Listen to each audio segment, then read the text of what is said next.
Alors, une situation de proportionnalité. On nous dit qu'il nous faut 6 œufs pour faire 30 crêpes. La question qu'on nous pose, c'est combien d'œufs vais-je avoir besoin pour faire 75 crêpes ou encore 120 crêpes? Ou inversement, si j'ai 4 œufs, combien de crêpes je vais pouvoir faire? Alors, si on répertorie ces données dans un tableau, déjà les deux grandeurs qui sont étudiées, c'est le nombre de crêpes en fonction du nombre d'œufs.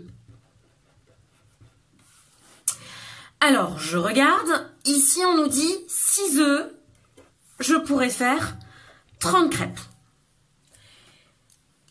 Ici, on peut faire le passage à l'unité en se demandant, avec un œuf, combien de crêpes je vais faire.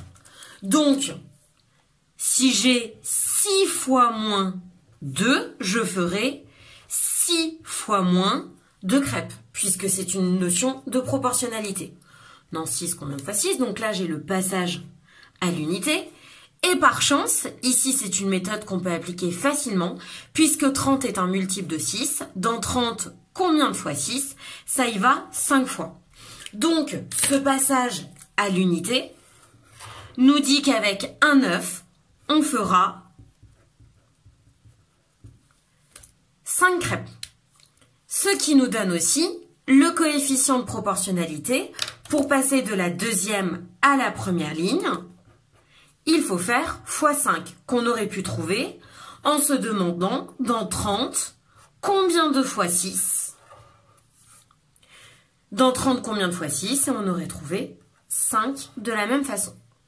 Ça veut donc dire que mon nombre d'œufs, je le multiplie par 5 pour avoir mon nombre de crêpes. Ou inversement, mon nombre de crêpes, je le divise par 5 pour avoir le nombre nécessaire d'œufs. Donc ici, on nous demande pour 75 crêpes. Donc à mettre sur la première colonne, 75 crêpes. 30 fois quelque chose, avec un entier, ça ne va pas nous faire tomber sur 75. 5 fois quelque chose va nous faire tomber sur 75. Ici, on a le coefficient de proportionnalité, donc très rapidement, on peut aussi se dire, dans 75, combien de fois 5? Et on va trouver que ça y va donc 15 fois.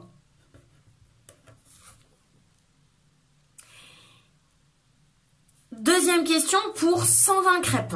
Donc, toujours sur la première ligne, j'ai 120 crêpes.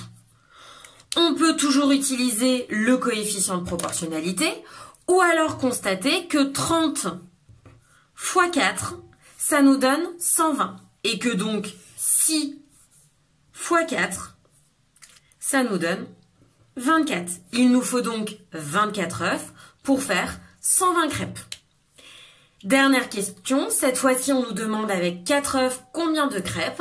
Alors ici le 4 est à placer sur la deuxième ligne. Le nombre d'œufs est multiplié par 5. Il me faudra donc 20. J'aurai donc 20 crêpes.